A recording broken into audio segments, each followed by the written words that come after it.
ഞാൻ കൂടി ചേരുന്നുണ്ട്. ഈ കേസുമായി ബന്ധപ്പെട്ട അന്വേഷണ പുരോഗതിയിലേക്ക് പോകുമ്പോൾ ആജ്ഞ സൂചിപ്പിച്ചത് വളരെ പ്രധാനപ്പെട്ട പോയിന്റുകളാണ്. അതായത് കോടതിയുടെ ഭാഗത്ത് നിന്ന് വളരെ കർശനമായ നിർദ്ദേശം പ്രത്യേക അന്വേഷണ സംഘത്തിന് നൽകിയിട്ടുണ്ടോ. ഒരു കാരണവശാലും അന്വേഷണത്തിലെ കണ്ടെത്തലുകൾ ചോർന്നു പോകരുത്, മാധ്യമങ്ങളുമായി ഇത്തരം വിഷയങ്ങൾ പങ്കുവെക്കരുത്.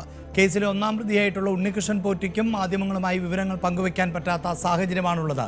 അങ്ങനെ അങ്ങേയറ്റം രഹസ്യ സ്വഭാവത്തോടു കൂടി തന്നെയാണ് ഫൈൻഡിങ്ങുകളിലേക്ക് പോകുന്നത് എന്നതിൽ തർക്കമില്ല. പക്ഷേ നമുക്ക് പ്രത്യക്ഷത്തിൽ തന്നെ കാണാവുന്ന തരത്തിലുള്ള ചില അന്വേഷണങ്ങൾ, ചോദ്യം ചെയ്യലിനായുള്ള വിളിപ്പിക്കലുകൾ, അന്വേഷണത്തിൻ്റെ ഭാഗമായി സന്നിധാനത്ത് പോലും പരിശോധന നടത്തുന്ന സാഹചര്യം, ആ നിലയിൽ നോക്കുമ്പോൾ അതീവ ഗൗരവത്തോടു കൂടി തന്നെ അന്വേഷണം മുന്നോട്ട് പോകുന്നു.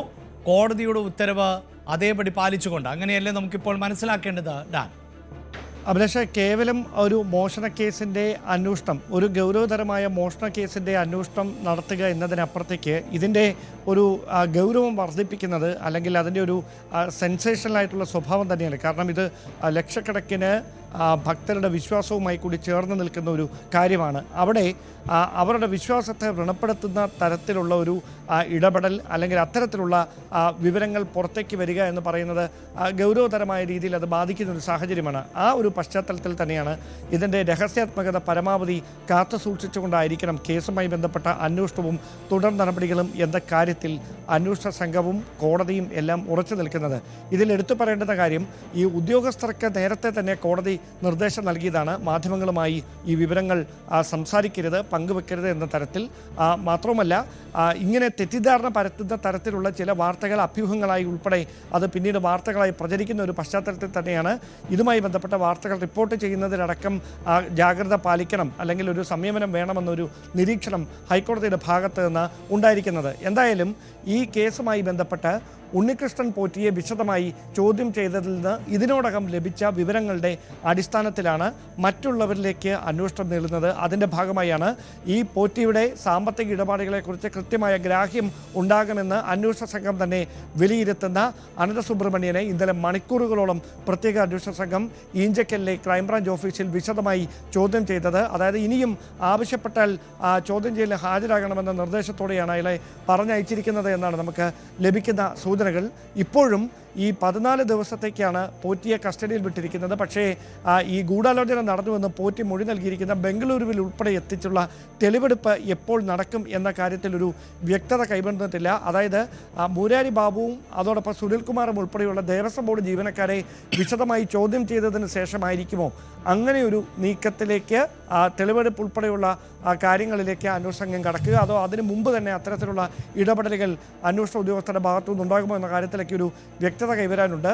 എന്തായാലും നിലവിൽ അന്വേഷണ പുരോഗതിയിൽ കോടതി തൃപ്തി രേഖപ്പെടുത്തിയിരിക്കുന്ന ഒരു പശ്ചാത്തലത്തിൽ ഇന്ന് കോടതിയിൽ സമർപ്പിച്ചിരിക്കുന്ന ഈ മുദ്രവെച്ച കവറിലെ റിപ്പോർട്ടിൽ കൃത്യമായി തന്നെ തുടരന്വേഷണത്തിൻ്റെ ദിശ എങ്ങനെ ആവണം എന്നതിനെ സംബന്ധിച്ച ചില സൂചനകൾ, എങ്ങനെയാവും എന്നതിനെ സംബന്ധിച്ച ചില സൂചനകൾ കൂടി ഉൾപ്പെട്ടിട്ടുണ്ട് എന്നാണ് വിവരം. അവിടെ കോടതി നൽകിയ നിർദ്ദേശങ്ങൾ കൂടി പരിഗണിച്ചുകൊണ്ടായിരിക്കും ഇനി അങ്ങോട്ട് കേസുമായി ബന്ധപ്പെട്ട നിർണായകമായ ഘട്ടത്തിൽ അന്വേഷണം നടക്കുക. 10 ദിവസം പിന്നിടുന്നു. ഇനി ഏതാണ്ട് 4 ആഴ്ച കൂടി മാത്രം ബാക്കിയാകുന്നു അന്തിമ റിപ്പോർട്ട് കോടതിയിൽ സമർപ്പിക്കാൻ. ആ പശ്ചാത്തലത്തിലാണ് ഇന്ന് നൽകിയിരിക്കുന്ന റിപ്പോർട്ടിലെ ഗുരുതരമായ പരാമർശങ്ങൾ, നിർണായകമായ ഇതുവരെയുള്ള കണ്ടെത്തലുകൾ, ഇതടക്കമുള്ള കാര്യങ്ങൾ കേന്ദ്രീകരിച്ചുകൊണ്ട് ഇനി തുടരന്വേഷണത്തിൽ സൂചിപ്പിക്കുന്നത് പോലെ അന്വേഷണത്തിന് ഒരു നിശ്ചിത സമയപരിധി കോടതി അനുവദിച്ചിരുന്നു. ആ സമയത്തിന് ഉള്ളിൽ തന്നെ കൃത്യമായ കണ്ടെത്തലുകളിലേക്ക് അന്വേഷണ സംഘത്തിന് പോകേണ്ടതുണ്ട്. പക്ഷേ ഡാൻ, ഇവിടെ നമുക്കറിയാം ഉണ്ണികൃഷ്ണൻ പോറ്റിയെ മണിക്കൂറുകളോളം ചോദ്യം ചെയ്ത സാഹചര്യം ഉണ്ടായിരുന്നു. അതിനുശേഷമാണ് അറസ്റ്റ് രേഖപ്പെടുത്തിയത് എന്ന് നമുക്കറിയാം. 2 പ്രധാനപ്പെട്ട കേസുകളാണല്ലോ നിലനിൽക്കുന്നത്. അതിലൊന്ന് ദ്വാരപാലക ശില്പങ്ങളുമായി ബന്ധപ്പെട്ട്, മറ്റൊന്ന് കട്ടലിയുമായി ബന്ധപ്പെട്ട. ഇന്നിപ്പോൾ ഉണ്ണികൃഷ്ണൻ പോറ്റിയുടെ സഹായി അനന്തസുബ്രഹ്മണ്യത്തെ മണിക്കൂറുകൾ നീണ്ട ചോദ്യം ചെയ്യലിന് ശേഷം പ്രത്യേക അന്വേഷണ സംഘം വിട്ടയക്കുകയും ചെയ്തിട്ടുണ്ട്. ഇന്നിപ്പോൾ കോടതി പറഞ്ഞിട്ടുള്ളത് ഇതിൽ ഗൂഢാലോചന നടന്നിട്ടുണ്ടെങ്കിൽ അതും അന്വേഷിക്കട്ടെ എന്നാണ്. നേരത്തെ സൂചിപ്പിക്കപ്പെടുന്നത് പോലെ ഉണ്ണികൃഷ്ണൻ പോറ്റിക്ക് ഇത് ഒറ്റയ്ക്ക് ചെയ്യാൻ സാധിക്കുമോ? ഉണ്ണികൃഷ്ണൻ പോറ്റി എല്ലാവരെയും കബളിപ്പിച്ചതാണോ? അതല്ല എങ്കിൽ ഉണ്ണികൃഷ്ണൻ പോറ്റിയുടെ സഹായികൾ ആരൊക്കെയായിരുന്നു? ഉദ്യോഗസ്ഥ തലത്തിൽ അത്തരം സഹായം ലഭിച്ചിരുന്നോ എന്നതടക്കമുള്ള കാര്യങ്ങളിലേക്ക് അന്വേഷണ സംഘത്തിന് എത്തിപ്പെടേണ്ടതുണ്ടല്ലോ. അത് ഈ നിശ്ചിത കാലയളവിൽ എന്നത് അങ്ങേയറ്റം ശ്രമകരവുമല്ലേ? അഭിലാഷ്, അതിൽ എടുത്തു പറയേണ്ട കാര്യം ഇതിനോടകം തന്നെ, അതായത് ഈ ദേവസ്വം വിജിലൻസ് പ്രാഥമികമായി നടത്തിയ അന്വേഷണവും അതിനുശേഷം ഹൈക്കോടതിയിൽ സമർപ്പിച്ച അന്വേഷണ റിപ്പോർട്ടുമൊക്കെ ഒരു പരിധിവരെ SITക്ക് ആശ്വാസകരമായി മാറിയെന്ന് വേണം പറയാൻ. കാരണം ആ ഒരു അന്വേഷണം ശരിയായ ട്രാക്കിൽ തന്നെയായിരുന്നു. പക്ഷേ അന്വേഷണത്തിൻ്റെ വ്യാപ്തി പരിഗണിച്ചുകൊണ്ടാണ് ആ പരിമിതികൾ നിലനിൽക്കുന്നതിനാൽ പിന്നീട് പ്രത്യേക അന്വേഷണ സംഘത്തിന് ഈ വിവരങ്ങൾ കൈമാറേണ്ട സാഹചര്യം എത്തിയത്. ഒരുപക്ഷെ ഈ 2 FIRകൾ രജിസ്റ്റർ ചെയ്യുന്നതിലടക്കം സഹായകരമായി മാറിയത് ദേവസ്വം വിജിലൻസ് നടത്തിയ അന്വേഷണത്തിലെ കണ്ടെത്തലുകളും ശേഖരിച്ച തെളിവുകളുമായിരുന്നു എന്ന് വേണം പറയാൻ. അവിടെ കൃത്യമായി തന്നെ ആരൊക്കെയാണ് ഈ ഉണ്ണികൃഷ്ണൻ പോറ്റിയുമായി ബന്ധപ്പെട്ടിരുന്നത്, ഈ ഗൂഢാലോചനയിൽ ആർക്കൊക്കെ പങ്കുണ്ടായിരുന്നു, ഇതൊരു വലിയ സാമ്പത്തിക ഇടപാടായാണ് നടത്തിയതെങ്കിൽ അതിൽ സംസ്ഥാനത്തിന് പുറത്തു നിന്ന് മറ്റാരെങ്കിലും ഉൾപ്പെട്ടിട്ടുണ്ടോ, സംസ്ഥാനത്തിനകത്തെ ഏതെങ്കിലും രാഷ്ട്രീയ നേതൃത്വത്തിന് ഇതുമായി ബന്ധമുണ്ടോ, 2019 ഭരണസമിതിയുമായി ബന്ധപ്പെട്ട് വരുന്ന സംശയങ്ങളിൽ എന്തെങ്കിലും കഴമ്പുണ്ടോ, ഇതടക്കമുള്ള കാര്യങ്ങളിലൊക്കെ പരിശോധന നടന്നുകൊണ്ടിരിക്കുകയാണ്. എടുത്തു പറയേണ്ട കാര്യം, 2019 ദേവസ്വം ബോർഡിന് നേതൃത്വം നൽകിയ ബോർഡ് ഭാരവാഹികൾ ഉൾപ്പെടെയുള്ളവർ ബോർഡ് ഭാരവാഹികൾ ഉൾപ്പെടെ 2ാമത്തെ FIRൽ പ്രതി ചേർത്തിട്ടുണ്ട്. അതുകൊണ്ട് അവരിലേക്ക് ഏത് ദിശയിലായിരിക്കും അന്വേഷണം? ഒരുപക്ഷെ അത് അവസാന സമയത്ത് ആകാനാണ് സാധ്യത. ആദ്യം ഉണ്ണികൃഷ്ണൻ പോറ്റിയുമായി ബന്ധപ്പെട്ട് നിലനിൽക്കുന്ന ദുരൂഹതകൾക്ക് വ്യക്തത തേടുക എന്ന ഏറ്റവും ശ്രമകരമായൊരു അന്വേഷണമാണ് ഇപ്പോൾ നടന്നുകൊണ്ടിരിക്കുന്നത്. അതിൻ്റെ വളരെ സ്പെസിഫിക്കായ മൈന്യൂട്ടായിട്ടുള്ള വിശദാംശങ്ങളിലേക്ക് കടക്കുന്നതിനുള്ള പരിമിതി നമ്മൾ ഇതിനോടകം തന്നെ സൂചിപ്പിച്ചിട്ടുണ്ട്. എന്തായാലും നിലവിൽ 10 ദിവസത്തിനകത്ത് പ്രത്യേക അന്വേഷണ സംഘം ഇതുമായി ബന്ധപ്പെട്ട് നടത്തിയ അന്വേഷണവും അന്വേഷണത്തിലെ കണ്ടെത്തലുകളും ചോദ്യം ചെയ്യലിൽ ലഭിച്ച വിവരങ്ങളും അടക്കം സമഗ്രമായ ഒരു റിപ്പോർട്ടാണ് ഇന്ന് കോടതിയിൽ സമർപ്പിച്ചത്. അതിൽ കോടതി തൃപ്തി രേഖപ്പെടുത്തിയിരിക്കുന്നു എന്ന് വേണം മനസ്സിലാക്കാൻ. ഒരുപക്ഷെ അഭിഭാഷകരെ ഉൾപ്പെടെ പുറത്ത് നിർത്തിയത് അങ്ങനെ പോലും ഈ വിവരങ്ങൾ മാധ്യമങ്ങൾക്കോ അല്ലെങ്കിൽ പുറം ലോകത്തിനോ അറിയാനുള്ള സാധ്യതകൾ ഇല്ലാതാക്കുക എന്നൊരു കൃത്യമായ ബോധ്യത്തിലാണ്. അതിൽ അന്വേഷണ ഉദ്യോഗസ്ഥരെ വിശ്വാസത്തിലെടുത്തുകൊണ്ട് കോടതി ഒരു നിർണായകമായ ഇടപെടൽ ഈ ഘട്ടത്തിൽ നടത്തുന്നുവെന്ന് വേണം പറയാൻ. യെസ്, അതാണ് ആജ്ഞ. ഇത് അവസാനിപ്പിക്കും മുമ്പ് ആവർത്തിച്ച് പറയുന്നു, നമ്മൾ സാധാരണ കോടതി റിപ്പോർട്ടുകൾ ചെയ്യുന്നത് പോലെ റിപ്പോർട്ട് ചെയ്യാൻ പറ്റുന്ന ഒരു സാഹചര്യമല്ല ഉള്ളത്. അത് ഡാനും സൂചിപ്പിച്ചതുപോലെ വക്കീലന്മാരെ അടക്കം പുറത്തു നിർത്തുന്ന ഒരു സാഹചര്യം ഉണ്ടാകുന്നു. അത്രമേൽ ഗൗരവമുള്ള ഒരു വിഷയമാണ്, വിശ്വാസ സമൂഹവുമായി ബന്ധപ്പെട്ട വിഷയമാണ്. ഏതെങ്കിലും തരത്തിലുള്ള ചെറിയ പിഴവുകൾ ഒരുപക്ഷെ അത് ആളിക്കത്തിക്കാവുന്ന ഒന്നായി മാറാം, ആളിക്കത്താവുന്ന ഒന്നായി മാറാം എന്നുള്ളതാണ്. നമുക്ക് പലപ്പോഴും വാർത്തകൾ റിപ്പോർട്ട് ചെയ്യുമ്പോൾ അന്വേഷണ സംഘത്തിൻ്റെ മുന്നോട്ട് പോക്കിൽ കോടതി അതൃപ്തി രേഖപ്പെടുത്തുന്നത്, തൃപ്തി രേഖപ്പെടുത്തുന്നത്, അല്ലെങ്കിൽ സംഘത്തിൽ മാറ്റം വരുത്തുന്നത്, ഇതെല്ലാം ഡയറക്റ്റായി പ്രേക്ഷകരിലേക്ക് റിപ്പോർട്ട് ചെയ്യാൻ പറ്റുമായിരുന്നു. പക്ഷേ ഇതിലങ്ങനെയല്ല. എങ്കിലും ഡാനി സൂചിപ്പിക്കുന്ന പോലെ നിലവിൽ തൃപ്തമാണ്. ചുരുങ്ങിയ ദിവസത്തിനകം തന്നെ ഉണ്ണികൃഷ്ണൻ പോറ്റി അറസ്റ്റ് ചെയ്യുന്നു. പിഴവുകൾ കൃത്യമായി സംഭവിച്ചിട്ടുണ്ട് എന്ന് കോടതി തന്നെ നിരീക്ഷിച്ചതാണ്. ഒപ്പം ഗൂഢാലോചനയും അന്വേഷിക്കൂ എന്ന് പറയുന്നു. അങ്ങനെ സംഘം മുന്നോട്ട് പോകുമ്പോൾ ട്രാക്ക് കൃത്യമാണ് എന്ന ഒരു നിരീക്ഷണം തന്നെ ആയിരിക്കണം കോടതിയുടെ ഭാഗത്ത് നിന്നുണ്ടാകുന്നത് എന്നല്ലേ മനസ്സിലാക്കേണ്ടത്. ഇപ്പോൾ ഈ സംഘത്തിന് ഏതെങ്കിലും തരത്തിലുള്ള ബുദ്ധിമുട്ടുകളോ അല്ലെങ്കിൽ അതിലേതെങ്കിലും മാറ്റമോ ഒന്നും ആവശ്യമായി വരുന്ന സാഹചര്യവുമില്ലല്ലോ.